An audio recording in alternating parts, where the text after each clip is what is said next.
Welcome again to Shade Bee. Today my thoughts have turned to sables. Sable. Stash accrued beyond life expectancy. This was triggered by me going into my Ravelry library and seeing that I have 2,995 patterns in there. If you include all the patterns from magazines, subscriptions and books, then it's over 4,500. Add to this my book blog, where I've catalogued every single lace book in my personal library, and the single lace patterns, and we can add that, another 1,000 to the total. There's no way I can ever make all those patterns up. I can hear muttering from yarn collectors and fabric stashers. Yes, you, I can see you out there. I can see you with your boxes of fabric, your yarn under the bed, in the loft, in the spare room. So why do I, like so many other basically hoarding patterns, yarn and fabric? I asked ChatGPT, the AI platform, this question. Hey, ChatGPT, why do I download free knitting patterns I can never use? And here was its answer. Well, Liz, there's several reasons why you may find yourself downloading free knitting patterns that you'll never end up using. Here's a few possibilities.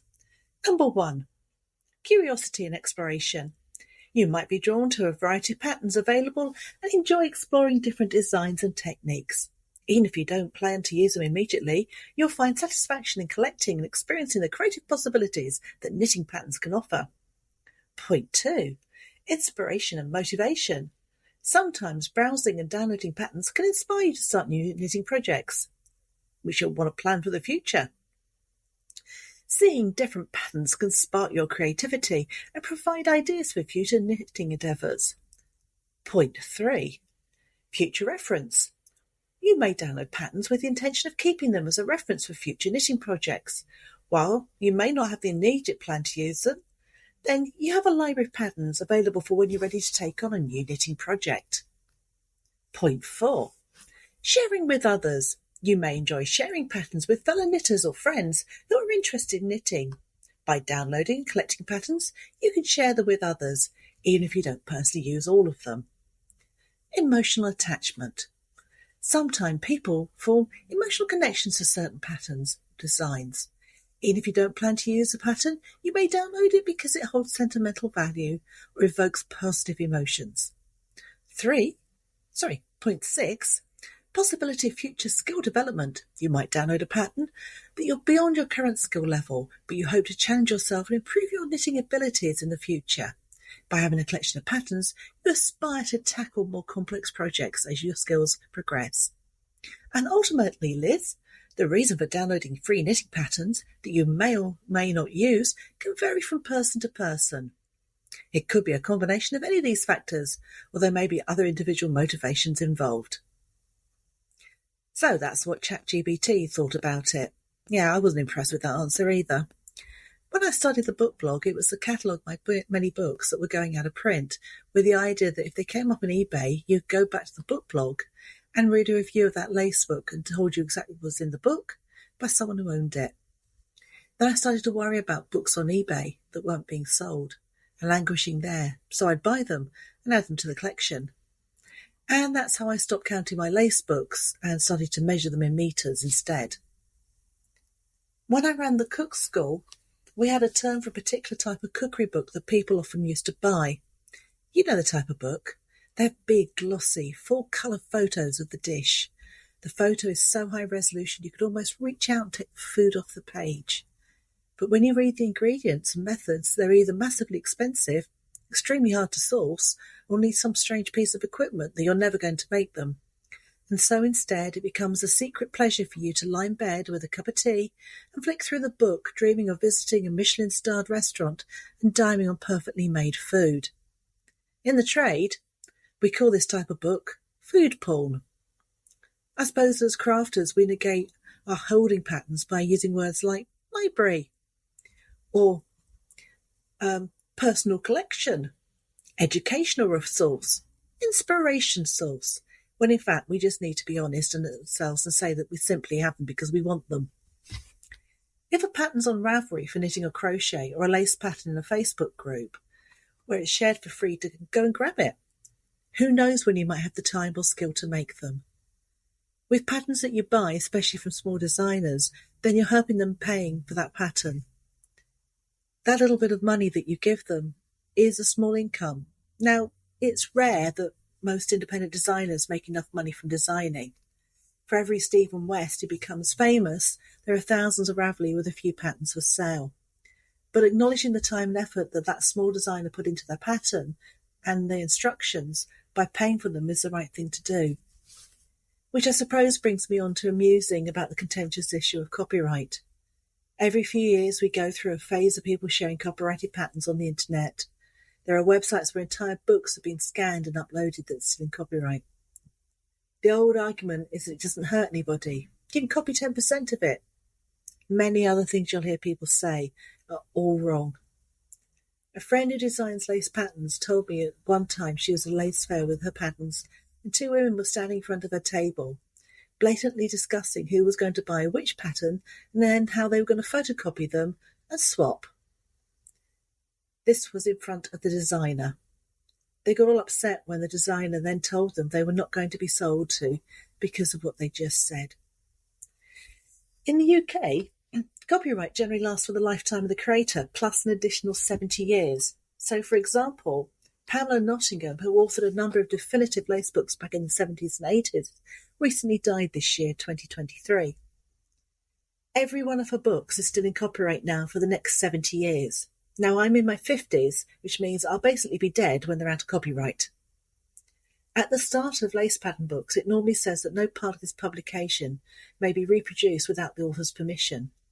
For a lace maker, being able to photocopy a pattern from a book in order to make the pricking onto a card is essential, but this is allowed under copyright as accepted that the making of the photocopy is part of the usage of the book. It does always raise that issue over ebooks where you can't attach them to a printer, but I'm not going to go there. Where I would be breaking copyright is if I went on to either sell or give away this pattern.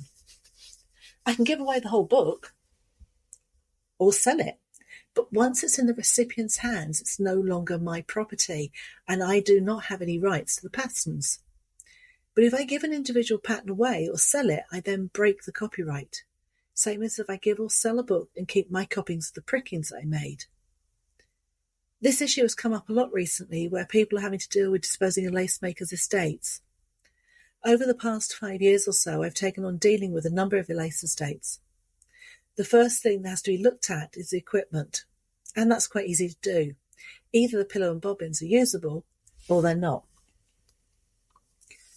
But the harder part is to deal with the patterns. Back in the early days of the current lace revival in the 70s and 80s, lace groups would keep libraries of patterns and let members photocopy anything they liked.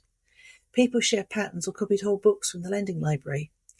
I've been given folders after folder of non-original patterns. As much as it breaks my heart, most of these end up headed to the bin. If the original book or pattern is included with the patterns, the prickings, then I'll group them all together and pass on the photocopies with the original. If there's no original, they get binned. So, how do I match using my own books with teaching lace making with copyright?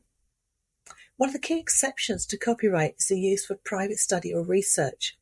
When teaching lace, using a pattern I have bought to teach that piece is acceptable if I retain the original book and pricking. When a student wants to make a pattern, I usually encourage them to buy the book or pattern itself. If that isn't possible, I will lend it, resulting in that I either don't let the student take the pricking with them or insist they give it back to me when they've finished. This isn't an unusual thing to do. I have friends who have attended lace schools in France where they don't allow you to take your pillow from the classroom in the evenings. The pattern belongs to the teacher and as such stays locked in the classroom. At the end of the tuition week, they have to get the pricking back when they finish the piece or not. One of the holy grails of lace making is Miss Channa's mat. You can see a picture of it if you go on to my book blog and look up Miss Channa's mat. This piece takes over 250 pairs of bobbins. Yes, that's 500 individual bobbins. And is a large piece of point ground or buck's point. Catherine Channa was the daughter of the vicar of Ravensthorpe, and in the early 20th century she set up a lace school in the High Street of Stratton and worked with the Midland Lace Association. In 1928 she published a small booklet, Practical Lace Making, which is one of the first modern books on lace making techniques and pattern making. Back to that mat.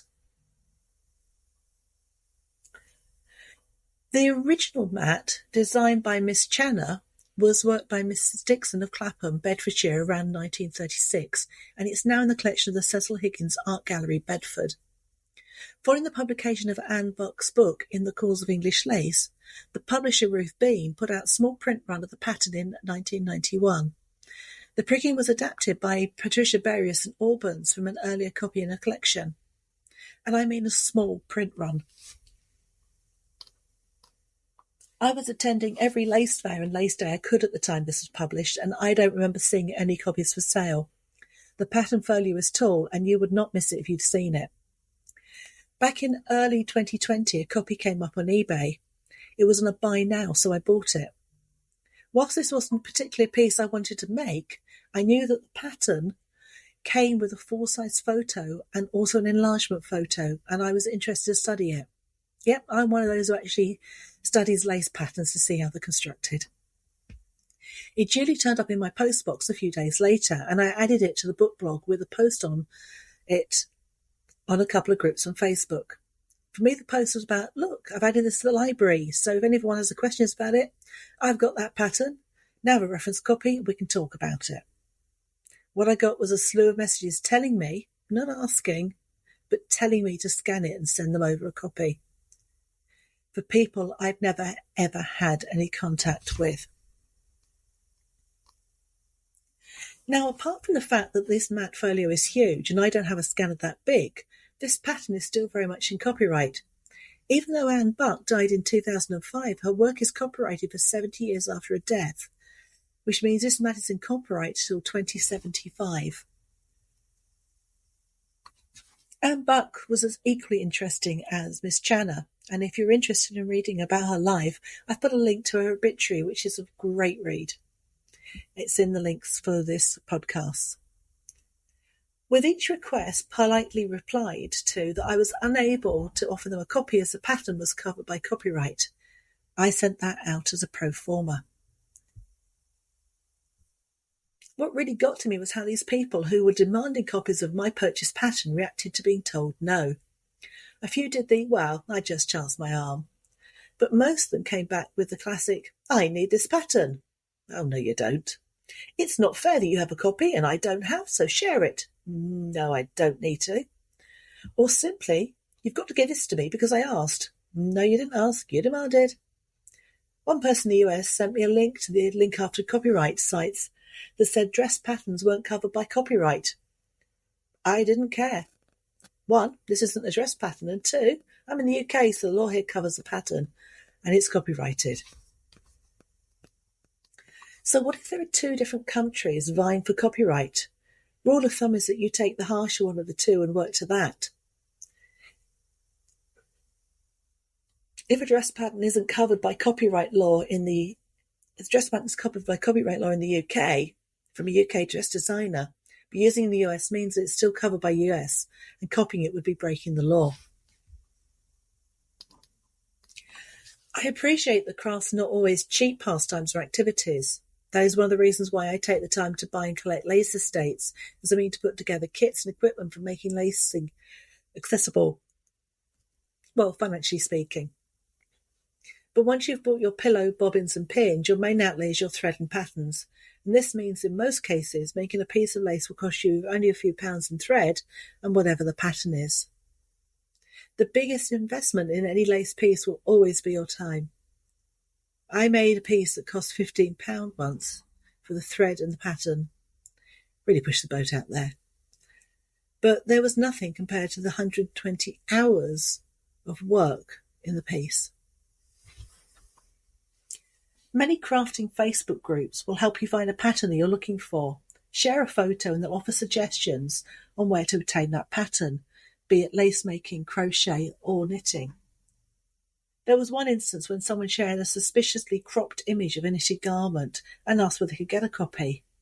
Almost instantly, the number of people recognised the garment sent links, most of which were to common pattern sites and also the designer's own site. What did the original poster say in response to these messages? Was it a thank you? No, of course it wasn't.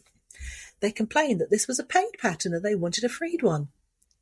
One poster made the mistake of engaging and explaining that the pattern was by a small independent designer and the designer only offered it as a paid pattern.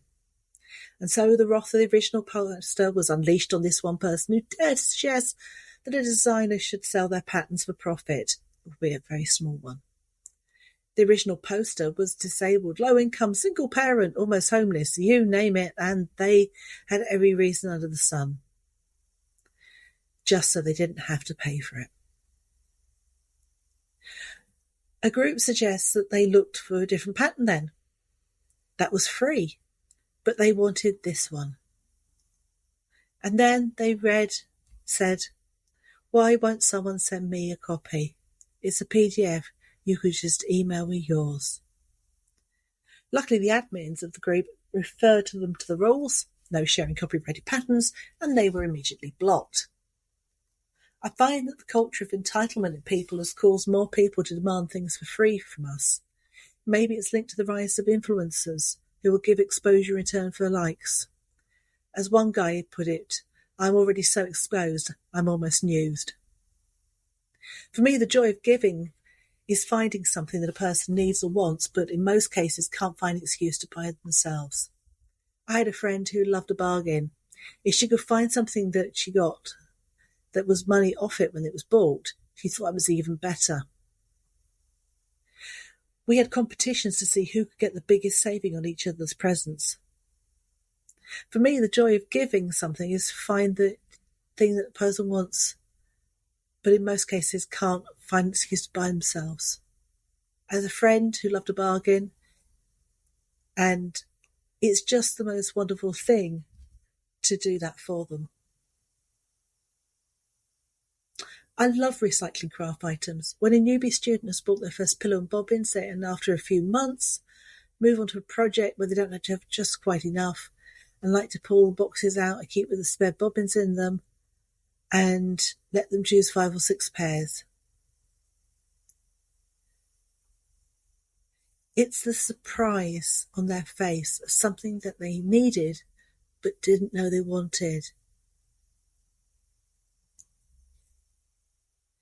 Last week I was sorting out some knitting and crocheting supplies I collected but didn't need. The recipients had that same look of joy when they went through the bag of goodies. Mind you, all this doesn't help with the 4,500 knitting and crochet patterns I still have in my Ravelry account and the couple of meters of books I have on lace making. Well, that's all from Shay B for now. Have a great weekend and speak to you all soon.